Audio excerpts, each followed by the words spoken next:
In 2018, Governor John Bel Edwards implemented a temporary sales tax increase to save the state from a financial deficit. The tax is set to expire in 2025. Now, some lawmakers argue that the loss of tax revenue will propel the state toward a fiscal cliff, while others argue that a deficit is unlikely. And now let's take a look at my deep dive into the fiscal cliff in the latest addition to our special series, The Way Forward Election 2023.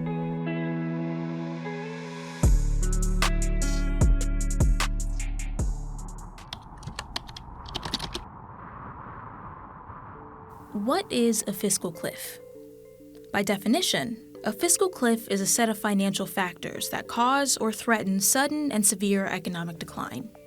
In our case, a fiscal cliff is a looming financial deficit in a budget, meaning there isn't enough money to cover expenses. Without it, state agencies like the police department or the Department of Education wouldn't have enough funding to sustain themselves. These financial crises are not uncommon. The government faces them all the time. Louisiana's fiscal cliff is nothing new. We've been here before, most recently in 2012 with Governor Bobby Jindal and 2016 with Governor John Bel Edwards. The 2012 approaches to the cliff were wide-ranging cuts to the state's budget, resulting in a $2 billion deficit by the end of the Jindal administration. The 2012 approach under Governor Edwards was to raise taxes and grow revenue, which the state did, bringing the $2 billion deficit down to the $400 million deficit we have today. We face a daunting fiscal crisis. We can no longer afford to lurch year to year, cobbling together temporary fixes and expecting to realize permanent sustainability. If we don't fix the structural budget deficit, we can't fix any of our other problems. By 2017, the Edwards administration succeeded in lowering the deficit, most notably with a temporary increase in sales tax. But by the 2018 session, the state still faced a fiscal cliff, this time a $1 billion deficit. The time for solutions is now. The citizens of this state have waited long enough, and they deserve results. To plug the holes in the budget, the Edwards administration lowered the sales tax increase to 0.45% and extended the tax for 7 years. And that brings us to the present.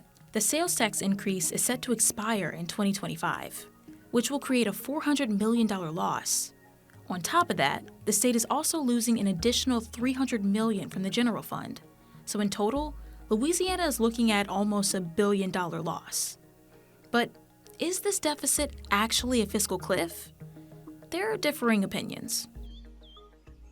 Well, I'm Jamie Tyroff. I've been with the Pelican Institute for about a year now. Well, the Pelican Institute is a nonprofit, nonpartisan policy think tank that's focused on solutions. Well, a really big point of contention in this last legislative session was figuring out exactly how we were going to budget everything, all of the Louisiana's programs. And afterward, there were concerns that we were headed toward a fiscal cliff. Are there any truth to those claims? Yes and no. On paper, it does look like there may be a fiscal deficit in some future years. It's important to remember that the revenue forecasts are incredibly conservative because you don't want to wind up in a deficit in the middle of the year. So we do tend to forecast revenues on the conservative side. Louisiana's revenue forecasts are predicting $400 million in tax revenue this year. But with an $800 million deficit, that still leaves about $400 million unaccounted for. So if we lose about $400 million, where can we pull that money from? Well, the idea here is not to necessarily replace that money. The idea here is you should look for opportunities between now and 2025 to grow the economy through more bold tax reform, through regulatory reform, getting people back to work and contributing to the society. That way you don't need that $400 million in that sales tax. It's being created naturally through the taxes that we already have. The Pelican Institute released a plan for lawmakers that revolves around lowering taxes and limiting government spending. It shows how state lawmakers can restrain spending by limiting growth to just what the what reflects the economy and the population growth of the state. And by doing so, we can save money in the future rather than face future deficits. But some disagree that lowering taxes and limiting spending is enough to avoid a financial cliff. Even with the budget that we have, we're not paying enough to recruit teachers to fill all the classrooms in Louisiana. We can't recruit bus drivers. The Department of Children and Family Services can't find child caseworkers for abused and neglected children because the salaries are too low. So even right now, in a pretty good budget year, we don't have enough revenue coming into the state to provide basic services for people who need them. Jan Moeller is the executive director of the Louisiana Budget Project. He says the fiscal cliff can only be avoided by replacing the tax revenue with other sources of income. Without it, he says the community will suffer under budget cuts. And we have politicians and people running for office saying, well, we don't need to raise any more revenue. In fact, we're going to do the same thing with $800 million less. The math just doesn't add up, and if people don't believe us now, then they're going to have to believe us 2 years from now if they decide not to avoid this fiscal cliff. Given Louisiana's history and where we're at right now, where do you see us going in 2025?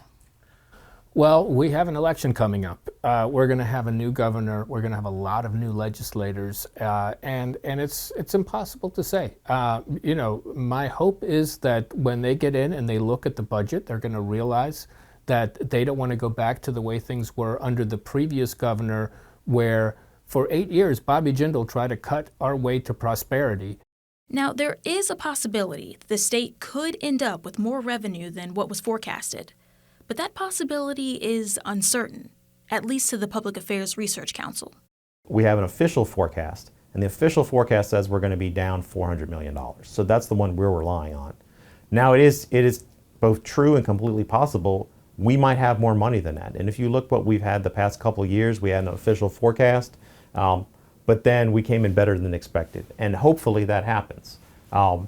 However, it's also likely that we take in less money. Either the economy comes down, or something else happens. So we could be even worse off than $400 million down. So it is in fact possible because no one has a perfect crystal ball. But PAR's position is $400 million decrease is what the official projection is. That's what we ought to make our plans around. PAR says there are only two viable options: cut the budgets or replace the revenue with something else, something reoccurring. So our recommendations are to get a plan and start working on it as soon as possible. And so they don't have to wait 2 years. They should start next year when they come in, decide, and working with the governor, are you going to renew any of this sales tax or some portion of taxes? So suppose you're a voter and you're at home and you're trying to figure out exactly which candidate to choose based off of what your opinions are when it comes to the fiscal cliff. What should you be looking for and what should you be paying attention to? Well, the two things would be, do they have a plan? Have they actually acknowledged this is a real issue? And that's not necessarily true for all the candidates, and it's not necessarily true for the legislative candidates. So that's the first most important thing, to even recognize that this is an issue.